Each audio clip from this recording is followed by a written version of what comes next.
स्वागत है। मैं रवि कुमार हंसियाना ऑनलाइन विद्यार्थी प्लेटफॉर्म पर आप सभी का स्वागत करता हूं। जैसा कि अभी एक मेरी वीडियो फिजिक्स की सबसे शुरू में मैंने इंट्रोडक्शन वीडियो अपलोड की थी, उसके बाद एक लाइव सेशन भी कल रहा था। लेकिन थोड़ा होता क्या है, लाइव सेशन में थोड़ी क्वालिटी कहीं ना कहीं डाउन रहती है, तो थोड़ा उसको ध्यान में रखते हुए अभी स्टार्टिंग में हम जो है वीडियो ऑफलाइन मोड में ही chapter wise topic wise upload करेंगे, जिससे कि बच्चों को वहाँ पर समझने में कोई दिक्कत ज़्यादा ना हो। क्योंकि ज़्यादा बड़े बड़े टॉपिक नहीं हैं, छोटी वीडियो रहेंगी, तो टॉपिक को हम ज़्यादा उसमें कवर करेंगे। ठीक है, ये ऐसा मेरा मानना है। क्योंकि कभी कभी लाइव सेशन में स्टूडेंट प्रेजेंट में समय अभी ज्वाइन भी कम हो रहे हैं, तो इसलिए थोड़ा ऑफलाइन उसको करेंगे तो बच्चे तो उसको देख ही लेते हैं। बाद में अगर जैसे ही आपकी रिक्वायरमेंट आएगी, बच्चों की संख्या बढ़ेगी, तो लाइव सेशन बीच में हम शुरू करेंगे फिर से। ठीक है, वॉइस सबको क्लियर आ रही होगी। तो जैसा कि मैंने जो हमारी पहली वीडियो थी फिजिक्स की, 12th क्लास का फिजिक्स हम यहाँ पर कवर कराएंगे। जैसे मैंने पहले भी बताया था, टोटल यहाँ पर सिलेबस आपका होगा ऑनलाइन विद्यार्थी प्लेटफॉर्म पर। तो अभी हम जो है 12th क्लास का फिजिक्स पढ़ रहे हैं, और एक वीडियो मैंने केवल एक वीडियो अपलोड है लाइव सेशन में कि हमारा चल रहा है यूनिट लाइट चल रहा है। ठीक है, प्रकाश, ये आपका सेकंड फिजिक्स है। कौन सी फिजिक्स की चल रही है? ये पहली यूनिट है फिजिक्स सेकंड। कौन सी क्लास? 12th क्लास के लिए। क्लास कौन सी? 12th क्लास के लिए। ठीक है, हिंदी मीडियम। तो इस सेकंड फिजिक्स में कल मैंने स्टार्टिंग का उसमें थोड़ा आपको बताया था कि आपके कैसे कैसे क्वेश्चन इसमें पूछे जाएंगे। पहला पेपर, दो पेपर होते हैं, फर्स्ट सेकंड। फर्स्ट तो आपका 35 का आता है, सेकंड भी 35 का आता है। तो उस तरह से हम सेकंड फिजिक्स पढ़ रहे थे। एक वीडियो आपकी मतलब उसमें अपलोड हमने कर दी थी लाइव सेशन के द्वारा, तो उसमें आप देख सकते हैं। तो उसी से आज का जो हमारा टॉपिक रहने वाला है, जो नेक्स्ट टॉपिक है, उसमें हमने आपको क्या क्या टॉपिक करा दिए थे उस वीडियो में आप देख लेना। एक तो हमने प्रकाश की डेफिनेशन आपको करा दी थी, पहला टॉपिक ये था हमारा। दूसरा उसमें हमने आपको करा दिया है प्रकाश के गुण, प्रकाश के गुण, property of light. Third topic हमने उसमें आपको कराया था प्रकाश का परावर्तन। क्या कराया था? प्रकाश का परावर्तन कराया था। उसके बाद 4 में परावर्तन के नियम। क्या है परावर्तन के नियम आपके? तो ये टॉपिक आपके पहली जो वीडियो हमारी लाइव सेशन की है उसमें ये आपको मिल जाएंगे। तो वहां से आप ये चारों टॉपिक कंप्लीट क्लियर कर लेंगे।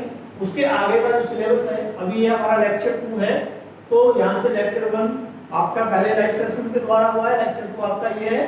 और यहाँ पर हम लेक्चर 2 में बस इससे आगे का जो टॉपिक है उसको डिस्कस करेंगे। हमारा नेक्स्ट टॉपिक आज का जो है लेक्चर 2 में, ठीक है, लेक्चर यहाँ से 2 शुरू हो जाता है और हम क्या 5वां जो है ये टॉपिक रहेगा। लेक्चर 2 में 5वां टॉपिक रहेगा। ठीक है, तो इसको तो मैं रफ कर देता हूँ। यहाँ से मैंने इसको कर दिया रफ। तो आज हम लेक्चर 2 में अपने फिजिक्स 12th क्लास की फिजिक्स में क्या पढ़ने वाले हैं, वो भी इंपोर्टेंट टॉपिक है प्रकाश का अपवर्तन। क्या पढ़ने वाले हैं जी? प्रकाश का अपवर्तन। साथ साथ में इंग्लिश जरूर लिखते चले, refraction of light, refraction of light. प्रकाश का अपवर्तन मतलब रिफ्रैक्शन ऑफ लाइट। उससे पहले आपने क्या पढ़ा था? प्रकाश का परावर्तन पढ़ा था हमने पहली वीडियो में, उसको कवर कर लिया था। तो ये आज का टॉपिक है आपका लेक्चर 2 आपका चल रहा है। ठीक है, और दूसरी क्लास हमारी ये है ऑनलाइन विद्यार्थी प्लेटफॉर्म पर। अगर किसी की कोई भी क्वेरी है, तो मैंने उसमें आपको पहली वीडियो में व्हाट्सएप नंबर भी दिया है, टेलीग्राम के बारे में बताया। ऑनलाइन विद्यार्थी टेलीग्राम पर आप जाओ और वहां से जो है आपको पीडीएफ भी मैं प्रोवाइड कराऊंगा चैप्टर वाइज। कोई भी दिक्कत आपको नहीं आएगी। फिर भी आपको मेरे से अगर पर्सनली आपको संपर्क में रहना है, तो हमारे ऑनलाइन विद्यार्थी के जो फाउंडर हैं, जो उनको आपके टच में होंगे, जो उनसे जुड़े हुए हैं, गौरव पवार सर, आप उनसे संपर्क कर सकते हैं। तो उनके माध्यम से ठीक है आप मेरे से कोई भी डिस्कशन कर सकते हैं, कोई दिक्कत नहीं आया, सीधा भी आप जो मैंने नंबर दिया था उस पर भी आप कर सकते हैं बातचीत, कोई ऐसी बात नहीं। तो ये प्रकाश का अपवर्तन होता क्या है, बहुत ही ज्यादा इंपॉर्टेंट है बोर्ड एग्जाम के लिए ये टॉपिक। ठीक है, पहला चैप्टर हमारा ये चल ही रहा है। चैप्टर कौन सा चल रहा था वीडियो में हमने बता देता आपका कि चैप्टर कौन सा है। ये लेक्चर 2 है प्रकाश का, चैप्टर नंबर 1 प्रकाश का परावर्तन एवं अपवर्तन। यहाँ पे मैंने लिख दिया है, वैसे इसको कोई लिखने की जरूरत नहीं है क्योंकि लेक्चर 2 है, पहले चैप्टर की ये चलेंगी। ठीक है, तो प्रकाश का परावर्तन जो स्टूडेंट्स अभी नहीं जुड़े हुए हैं उनको इससे समझ में आ जाए। यूनिट लाइट में आप 10 चैप्टर पढ़ेंगे, ये सब मैंने पहली वीडियो में आपको बताया हुआ है कि इसमें आपको कितना कैसे कैसे पढ़ना है। तो उसी का ये पहला चैप्टर है, क्योंकि बोर्ड पर थोड़ा ज्यादा निष्ठता तरफ करना पड़ता है, तो यहाँ आप ध्यान रखेंगे। तो देखिए प्रकाश का अपवर्तन हम समझेंगे कि प्रकाश का अपवर्तन क्या होता है। हाई स्कूल में भी आपने प्रकाश को पढ़ा है, प्रकाश का परावर्तन भी पढ़ा है, अपवर्तन भी पढ़ा है। तो प्रकाश का अपवर्तन होता क्या है, एक डायग्राम्स के माध्यम से हम इसको जानेंगे कि प्रकाश का अपवर्तन क्या होता है। ठीक है, तो देखिए स्टूडेंट्स, ये होता है आपका पहला माध्यम, इसको हम कहेंगे पहला माध्यम कहेंगे। यहाँ पे हमने लिख दिया फर्स्ट माध्यम और यहाँ पे हम लिखेंगे सेकंड माध्यम। क्या लिखेंगे, सेकंड माध्यम। ठीक है, एक बार मैं चेक कर लेता हूँ उनको क्लियर दिखाई दे रहा है क्या बोर्ड पे। चलिए, बिल्कुल क्लियर चल रहा है, कोई दिक्कत नहीं है। चलिए ठीक, तो देखिए जब कोई प्रकाश किरण एक माध्यम से दूसरे माध्यम में जाती है, जब कोई प्रकाश किरण एक माध्यम से दूसरे माध्यम में जाती है तो ये प्रकाश किरण है। और आपने पहली वाली वीडियो में परावर्तन जब मैंने बताया था तो बताया था ये बीच वाली जो लाइन होती है ये क्या होती है, इसको हम क्या कहते हैं, अभिलंब कहते हैं। क्या कहते हैं, इसको हम अभिलंब कहते हैं, मतलब रिप्रेजेंट करेंगे कैपिटल एन से, मतलब नॉर्मल। ठीक है, तो जब कोई प्रकाश किरण एक माध्यम से दूसरे माध्यम में जाती है तो वह अपने मार्ग से क्या होती है, विचलित होती है। कहने का मतलब ये है कि इसको ऐसे जाना था, मैंने जो डॉट डॉट डायरेक्शन यहाँ दिखाई है, डॉट डॉट दिखाया करके, इसको जाना तो डॉट डॉट करके था क्योंकि एक्चुअल बेस का जो है ये है, इसको डॉट डॉट जाना था। लेकिन ऐसा क्या होगा, होता नहीं है, क्योंकि अपवर्तन आप पढ़ रहे हैं। अब अपवर्तन में है क्या कि भाई जब कोई प्रकाश किरण एक माध्यम से दूसरे माध्यम में गई तो वह अपने मार्ग से, तो ये जो डॉट डॉट वाला है तो इसका ये एक्चुअल है वे, मतलब इसका जो रास्ता है वो ये है, इसको ऐसे जाना था। लेकिन क्या होता है, वह अपने मार्ग से विचलित हो जाती है। क्या हो जाती है, विचलित। अब विचलित होने के लिए भी दो तरीके हैं, एक तो ये नॉर्मल है आपका, ये प्रकाश किरण अभिलंब की ओर झुकेगी, एक तो ये अभिलंब विचलित होकर अभिलंब की ओर झुक सकती है, एक तो ये भी भाई इसको विचलित कहना समझेंगे हम। दूसरा ये विचलित होकर यहाँ अभिलंब से दूर भी हट सकती है। तो दो कंडीशन है यहाँ पर, या तो विचलित होकर वो दूर हटेगी अभिलंब से या अभिलंब की ओर झुकेगी। तो दोनों स्थितियों में कहा क्या जाएगा कि यहाँ प्रकाश का अपवर्तन हुआ है। क्या हुआ है, प्रकाश का अपवर्तन हुआ है। डेफिनेशन में हमें केवल इतना ही लिखना है, जब कोई प्रकाश किरण एक माध्यम से दूसरे माध्यम में जाती है तो वह अपने मार्ग से विचलित हो जाती है। ये नहीं कहना वहां पे कि झुक जाती है, दूर हो जाती है। अगर आपसे कोई पूछेगा कि झुकेगी तो पहला कौन सा माध्यम होगा, दूसरा कौन सा होगा, दूर हटेगी तो पहला कौन सा होगा, दूसरा कौन सा होगा, इसमें माध्यम आपके बदलते हैं। तो माध्यम की बात अभी हम करेंगे। ठीक है, दोनों स्थितियों के अलग अलग डायग्राम बना के उसमें बताएंगे माध्यमों का क्या है। तो सबसे पहले आप क्या समझेंगे, जब भी प्रकाश किरण गिर रही है तो इसका नाम क्या होगा भैया, आपतित किरण। क्या होगा, आपतित किरण होगा। इसको इंग्लिश में क्या बोलते हैं, इंसिडेंस रे। क्या बोलते हैं, इंसिडेंस रे। यहाँ पर विचलित हुई है तो देखिए मैंने ये केवल एक स्थिति के लिए फिलहाल बना रहा हूँ कि सपोज दैट ये विचलित होकर अभिलंब से दूर हटी होगी तो भाई अपवर्तन हुआ। तो अपवर्तन हुआ है तो ये किरण होगी आपकी अपवर्तित किरण। कौन सी किरण होगी ये, अपवर्तित किरण। इंग्लिश में बात करें तो इसको कहेंगे, अपवर्तन हुआ है, रिफ्रैक्शन होता है, तो क्या होगा, रिफ्रैक्टेड रे इसको हम कहेंगे, ठीक है, अपवर्तित किरण कहेंगे। ये आपका नॉर्मल है ही, ये बीच में क्या है, नॉर्मल आपका होता ही है।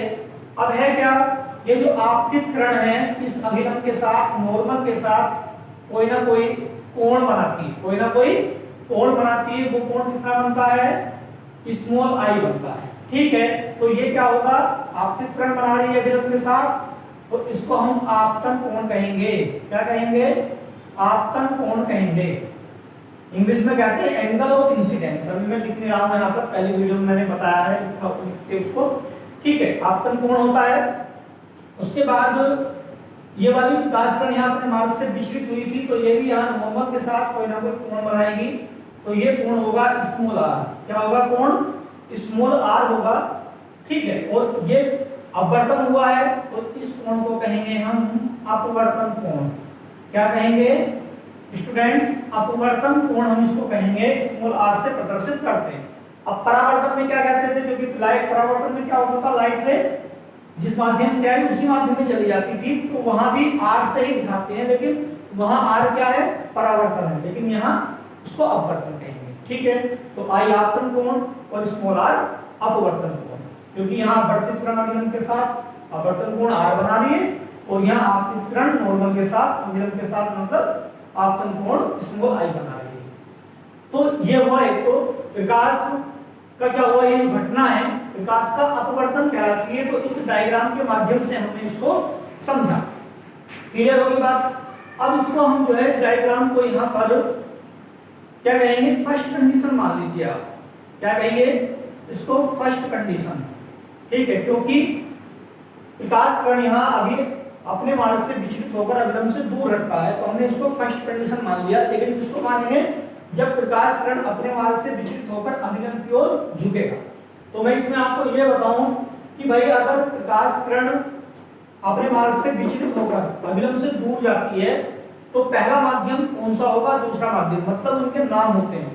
तो अगर कोई भी प्रकाश किरण दूर हटेगी, तो इसका मतलब किस माध्यम से किस माध्यम में गई होगी, पहला माध्यम क्या होगा, तो ये जानना बहुत जरूरी है, और ये हमें पूरी फिजिक्स में जो है लाइट में काम आने वाला है।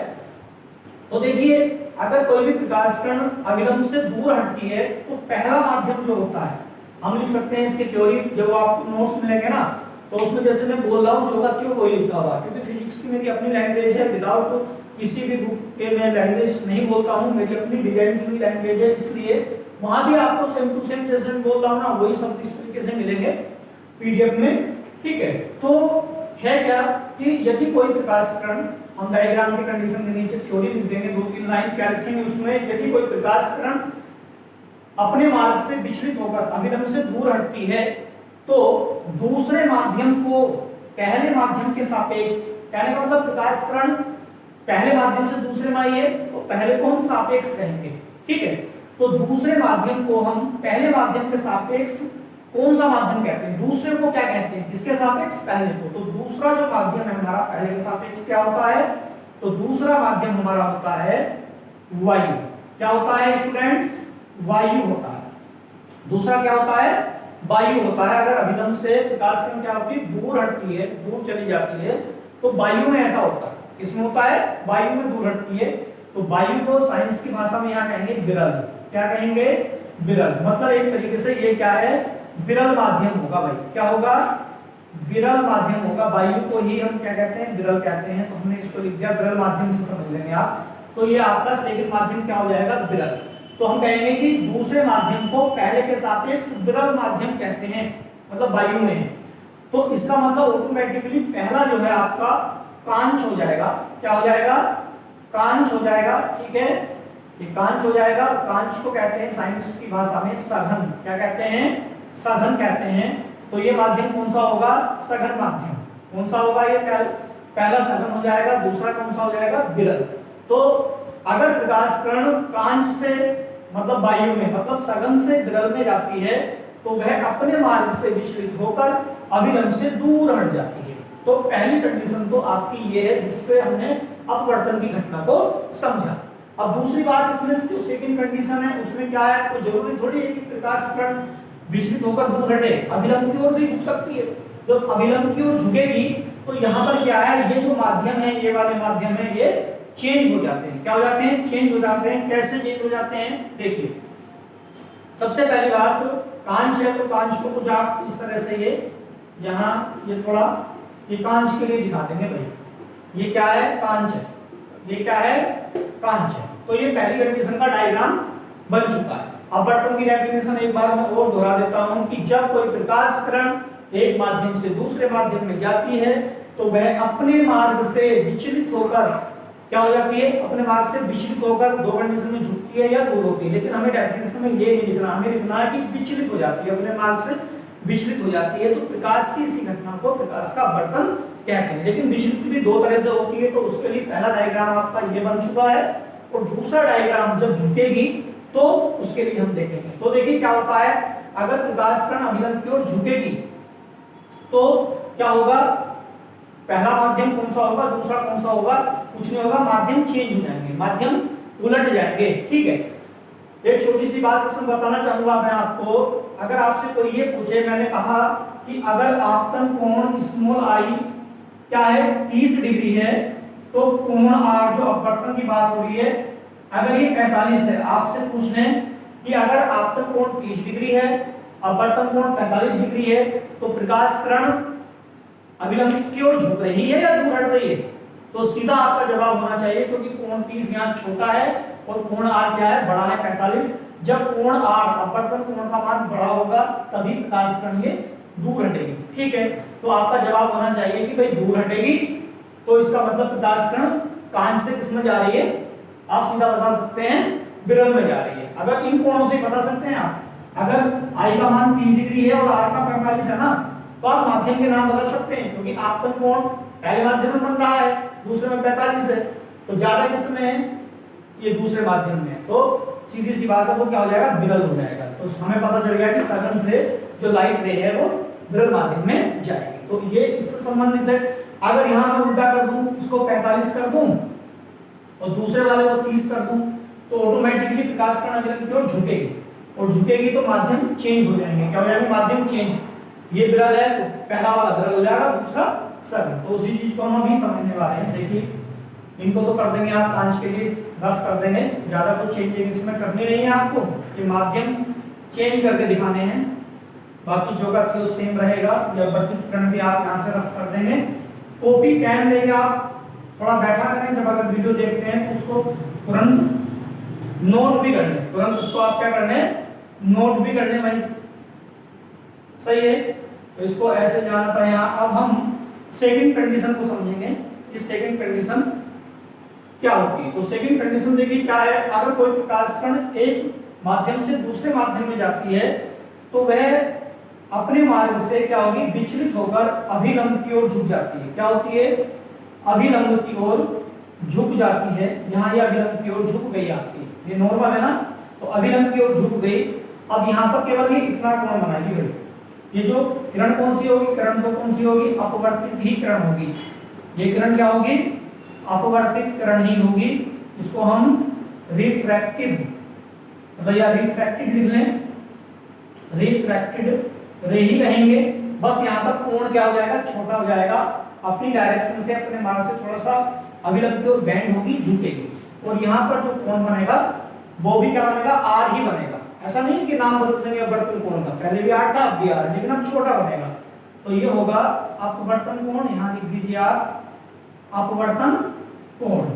ठीक है, अपवर्तन कोण। अब इसमें मैंने पहले ही बताया था, अपवर्तन कोण का मान जब प्रकाश किरण अभिलंब की ओर झुकेगी तो अपवर्तन कोण छोटा होगा और आपतन बड़ा होगा। मैंने कहा अगर आपतन कोण 60 डिग्री है और अपवर्तन कोण कितना है, 45 डिग्री है, तो अपवर्तन कोण कम है, इसका मतलब प्रकाश किरण झुकी होगी। झुकी होगी तो कौन सा माध्यम होगा, तो देखिए अब हम इसके नीचे जो थ्योरी लिखेंगे कि यदि कोई प्रकाश किरण अपने मार्ग से विचलित होकर अभिलंब की ओर झुकती है तो दूसरे माध्यम को पहले माध्यम के सापेक्ष, मैंने पहले बताया सापेक्ष उसको कहेंगे कि जिस माध्यम से प्रकाश किरण आ रही है, मतलब पहले से दूसरे में आ गया ना, पहला सापेक्ष होगा, रेस्पेक्ट में होगा, तो दूसरे माध्यम को पहले के सापेक्ष, तो दूसरे को क्या कहेंगे जी, दूसरे को कहेंगे हम सघन। क्या कहेंगे, सघन माध्यम कहेंगे भाई। दूसरे को क्या कहेंगे, सघन माध्यम। सघन क्या है, कांच है। सघन का मतलब समझ लीजिए कांच। तो दूसरे माध्यम को अब हम सघन माध्यम कहते हैं। किसके सापेक्ष, पहले के सापेक्ष। जब दूसरा माध्यम सघन हो जाएगा तो पहला माध्यम क्या हो जाएगा भी, इसमें कुछ ज्यादा नहीं, विरल माध्यम हो जाएगा। तो पहला क्या हो जाएगा, विरल माध्यम। मतलब विरल मतलब वायु, वायु विरल मतलब वायु। तो इसका मतलब प्रकाश किरण वायु से इसमें जाएगी कांच में, ठीक है। या ये कहिए कि विरल से सघन में जाएगी तो प्रकाश किरण अपने मार्ग से विचलित होकर अभिलंब की ओर झुक जाती है। किसकी ओर झुक जाती है, अभिलंब की ओर झुक जाती है। कोई दिक्कत। तो इस तरह से हमारा ये कांच है, तो इसको हम जो है कांच के तरह से ये थोड़ा सा रिप्रेजेंट कर देंगे कि ये कांच है और यहाँ जो है प्रकाश किरण अभिलंब की ओर झुकती है। तो यहाँ पर क्या होगा, कोण आई, ये सब कुछ मानने के तौर पर माना। अगर कोण आई 60 डिग्री है तो कोण R निश्चित ही छोटा होगा 60 से। तो ये केवल मानने, ऐसा नहीं है फिक्स है ये 60 और 45 लिख दिया मैंने यहाँ पे। इसके केवल एक समझाने के तरीके से, अगर ये 60 है तो 45, कहने का मतलब 45 से 50 भी हो सकता है या और कम हो सकता है, 40-30 भी हो सकता है। कहने का मतलब यहाँ पर दूसरा ये समझिए, या इसको आप ये समझिए कि कोण I का मान बड़ा होगा कोण R से, ठीक है। कोण I का मान क्या होगा, यहाँ बड़ा होगा कोण R से। इसका मतलब I बड़ा होगा, R छोटा होगा, तब प्रकाश किरण अपने मार्ग से विचलित होकर अभिलंब की ओर झुकेगी, ठीक है। तो ये सेकंड कंडीशन आपकी जो है कंप्लीट होती है। ज्यादातर किताब में केवल ये डायग्राम इस तरह से ना बनवा के सीधा डेफिनेशन लिखवा देते हैं, लेकिन हमें इस तरीके से इसको समझना पड़ेगा, ठीक है, दोनों को अलग अलग। क्योंकि माध्यम की बात तो इस फिजिक्स में, पूरे फिजिक्स में क्या है, सब कुछ इन्हीं पर डिपेंड है। न्यूमेरिकल्स पोर्शन, कहीं भी छोटे क्वेश्चंस आते हैं, सब यहीं से पुट अप होते हैं। तो जितना आप बारीकी से समझेंगे चीजों को तो उतना ज्यादा आपके लिए बेनिफिट होगा, ठीक है। उसके बाद ये तो कंप्लीट हो जाता है प्रकाश का वर्तन। क्योंकि मैंने थोड़ा समय भी दिया है इसमें, क्योंकि डीपली से भी समझाना पड़ता है। समय कितना भी हो कोई दिक्कत नहीं है, लेकिन टॉपिक समझ में आना चाहिए। आपकी चीज समझ में आएगी तो देखिए वीडियो देखने का कोई बेनिफिट होगा। अगर चीज समझ में नहीं आ रही है तो क्या फायदा। तो उसके बाद हमारा जो अगला टॉपिक है प्रकाश का वर्तन है। उसके बाद जैसे हमने परावर्तन वाला किया था कल, तो परावर्तन की परिभाषा आ गई, डायग्राम आ गया, परावर्तन के नियम पढ़े थे। ऐसे ही प्रकाश के अपवर्तन के, मतलब अपवर्तन के भी क्या होते हैं, नियम होते हैं, 2 नियम होते हैं, ठीक है। तो ये जो नियम है वो मैं आपको लेक्चर 3 में कराऊंगा। उसके साथ फिर 1-2 टॉपिक और लेंगे, क्योंकि फिर वीडियो ज्यादा लंबी हो जाएगी, लेंथी हो जाती है, इसलिए अपवर्तन को ही यहाँ कवर करेंगे इसमें। और नेक्स्ट लेक्चर नंबर 3 में हम अपवर्तन के जो नियम है, 2 नियम है, उन पर बात करेंगे, ठीक है। तो इसमें कोई दिक्कत नहीं, पहला तो नंबर सेम ही होता है, इतनी मैं आपको बता देता हूं कि देखिए 2 नियम है ना अपवर्तन के, तो आपतित किरण और ये अपवर्तित किरण और ये आपका अभिलंब, ये तीनों एक ही तल में होते हैं। मतलब यहाँ ओ लिख देंगे आप दोनों डायग्राम में। ये आपतन बिंदु है, क्या है, आपतन बिंदु। तो ये तीनों एक ही तल में होते हैं। परावर्तन में क्या था, आपतित किरण, परावर्तित किरण होता था उसमें, और अभिलंब, ठीक है। तो यहाँ परावर्तित की जगह अपवर्तित आता है बस। तो पहला नंबर तो बिल्कुल सेम है। दूसरा नंबर है उसको थोड़ा सा हमें करना है, चलो मैं इसको करा ही देता हूँ, 2 मिनट की बात है, उसमें आपका पूरा हो जाएगा, फिर एक ही वीडियो में कवर हो जाएगा ये, ठीक है। तो पहला जो नियम है, 2-2.5 मिनट और ले लेते हैं, कोई दिक्कत नहीं भाई, क्योंकि फिर एक ही वीडियो में पूरा ही टॉपिक आ जाएगा ये, तो ज्यादा फिर आपको इधर उधर देखने की जरूरत नहीं पड़ेगी। तो अपवर्तन के नियम, अपवर्तन के नियम, ठीक है, लॉ ऑफ रिफ्रैक्शन, अपवर्तन के नियम। देयर आर 2 टाइप्स, ठीक है, 2 प्रकार होते हैं। कितने प्रकार होते हैं, या इसके 2 नियम होते हैं, इसलिए लिखेंगे इसके 2 नियम होते हैं। क्या नियम होते हैं, 2 नियम होते हैं, इसके 2 नियम हैं। पहला क्या है, आपतित किरण कोमा अपवर्तित किरण तथा अभिलंब, ये तीनों एक ही तल में होते हैं। पहला तो ये आपका ये हो गया, परावर्तन में केवल अपवर्तित की जगह परावर्तित चलता है, बाकी सेम है, ठीक। दूसरा नियम क्या है? दूसरा नियम देखिए अपवर्तन का, आपतन कोण। आपतन कोण कौन सा है? स्मॉल आई, ब्रैकेट में लिख लीजिए, आपतन कोण स्मॉल आई की जिया, इसको कहते हैं साइन। क्या कहते हैं? साइन। आपतन कोण की जिया है तो साइन, इसको पूरा साइन आई लिखिए। क्या लिखते हैं? साइन आई। आपतन कोण की जिया साइन आई। तो या खाली साइन भी लिख देंगे, यहाँ कोई परेशानी नहीं है, लेकिन लिखते समय नीचे भी साइन आई लिखना पड़ेगा। तो आपतन कोण की जिया साइन आई पूरा लिख देंगे। तथा अपवर्तन, तथा अपवर्तन कोण क्या होता है हमारा? Small R. उसकी जिया क्या है? उसकी भी ऐसे सेम करेंगे। आप अपवर्तन कोण स्मॉल आर की जिया ये हो जाएगा साइन आर, ठीक है। आपतन कोण की जिया साइन आई, आई और आई तो आपतन कोण है, और अपवर्तन कोण क्या होता है? स्मॉल आर होता है, ब्रैकेट में लिख दिया। तो आपतन कोण की जिया साइन आई और अपवर्तन कोण की जिया साइन आर का अनुपात, का अनुपात नियत होता है, या एक नियतांक होता है, नियत होता है। नियत का मतलब या नियतांक का मतलब है फिक्स से, जो घटे बढ़े ना एक ही जगह रहे, नियत रहे, ठीक है। तो देखिए क्या है, इसको हम कैसे लिख लेंगे? नियत होता है भाई sine I upon sine are equal to, या तो लिखे नियत या लिखे नियतांक, एक ही बात है। इतना ये दूसरे नियम में आ गया आपका, कोई दिक्कत नहीं है।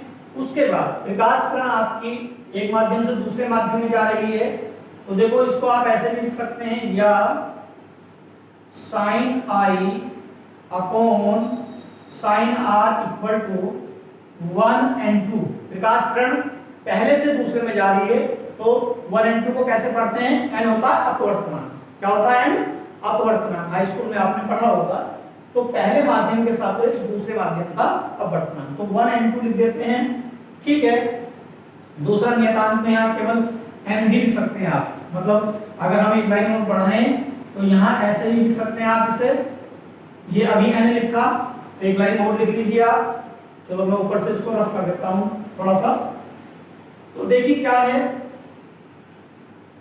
यहाँ पर, क्या है ये, इतना आपने पढ़ा है भाई, sine I upon sine are equal to नियतांक, या इसको हमने लिख लिया sine I upon sine are equal to small n ही नियतांक होता है, ठीक है। या sine I upon sine are equal to 1 and 2, क्योंकि विकासकरण पहले माध्यम से दूसरे में जा रही है, तो 1 and 2 हमने इसको लिखा। दूसरा, यहां तक ये स्नेल के नियम है, ये भी आप इतना भी लिख सकते हैं, ये फॉर्म लिख सकते हैं, ये फॉर्म लिख सकते हैं, और ये भी फॉर्म लिख सकते हैं। या एक और स्टेप इसको ऐसे भी लिख लेंगे, sine I upon sine are equal to, देखो 1 and 2 है, तो यहाँ होता है दूसरे माध्यम का अपवर्तनांक बटे पहले माध्यम का अपवर्तनांक, इसको लिख लेते हैं n2 बटे n1। 1 and 2 को हम ऐसे लिख सकते हैं n2 बटे n1, इसका मतलब है दूसरे माध्यम का अपवर्तनांक बटे पहले माध्यम का, n2 बटे n1। तो आपने इतना लिख दिया, ठीक है। और ये जो आपका अपवर्तन का दूसरा नियम है, नोट में एक लाइन लिख देंगे हम, अपवर्तन के इस दूसरे नियम को, अपवर्तन के इस दूसरे नियम को स्नेल का नियम भी कहते हैं। स्नेल का नियम भी कहते हैं, इसको कहते हैं जो अपवर्तन का दूसरा नियम है, जो अभी हमने पढ़ा है। ये सारे स्टेप, ये और ये सब क्या है, एक ही चीज है लिखी हुई सारी। तो ये क्या है? स्नेल का नियम, मतलब जो दूसरा नियम है अपवर्तन का, वो स्नेल का नियम भी कहलाता है, ठीक है। तो स्नेल का नियम में भी आप यही चीज लिखेंगे, कोई भी दिक्कत नहीं। तो देखिए वीडियो आपको कैसी लगी, अगर अपना जो है अपनी राय जो कमेंट है, कमेंट में जरूर बताइएगा कैसा आपको लेक्चर लगा, ठीक है। तो बिल्कुल मोटिवेट हम होते हैं इस चीज से, और भी आगे हम प्रयास करेंगे अच्छा, ये सारी चीजें और ज्यादा की जाएं। वैसे तो यहाँ पर सब कुछ होगा, कोई भी दिक्कत नहीं है, लेकिन अगर आपका सपोर्ट मिलेगा ठीक है, तो और हम चीजों को बहुत अच्छा करेंगे यहाँ पर, क्योंकि देखिए एक ऊर्जा मिलती है, जब आप देखेंगे तो ऊर्जा मिलती है कि भाई चलो कुछ आउटपुट मिल रहा है। ठीक है, तो ज़्यादा से ज़्यादा चैनल को शेयर करें, जिससे कि सभी जो है पढ़ने वाले बच्चे जो हैं तो चैनल से जुड़ें, जिससे कि इधर उधर कोचिंग में भी आपको ज़्यादा जाने की आवश्यकता नहीं पड़ेगी, क्योंकि अब सारी चीज़ें आपको यहाँ कराई जाएंगी, कोई भी दिक्कत नहीं है। तो चैनल से जुड़ें, शेयर करें ज़्यादा से ज़्यादा, और जी लगातार जुड़े रहिए, कोई भी दिक्कत नहीं है। चलिए, थैंक यू सो मच, धन्यवाद सभी का इतना प्यार देने के लिए। Okay, bye bye.